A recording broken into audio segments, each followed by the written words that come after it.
বলে শনিবার পড়লেই বনি ইসরায়েল জিতে যাওয়া যুদ্ধ হেরে যেত। তুর পাহাড়ে মুসা আলাইহিস সালামের ওপর যে তাওরাত নাজিল হয় এবং সেই তাওরাতের বুক অব জেনেসিসে এটা ক্লিয়ার লেখা আছে যে এই এলাকা ফিলিস্তিন আল্লাহ শুধুমাত্র ইব্রাহিম আলাইহিস সালামের পুত্রদের জন্য রেখেছেন। আজ পর্যন্ত ইহুদিরা যতগুলো যুদ্ধ করছে এই আয়াতের উপর নির্ভর করে।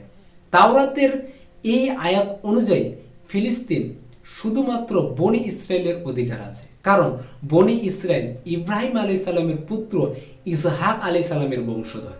এই অনুযায়ী তাদের যুক্তি 100% ঠিক, কিন্তু তাদের গ্রন্থ তওরাতে এটা স্পষ্ট আছে যে এই এলাকা ইব্রাহিম আলাইহিস সালামের পুত্রদের জন্য, নাকি শুধু ইসহাক আলাইহিস সালামের পুত্রদের জন্য। তারা হয়তো ইতিহাস ভুলে গেছে। ইব্রাহিম আলাইহিস সালামের দুই পুত্র ছিলেন, এক ইসহাক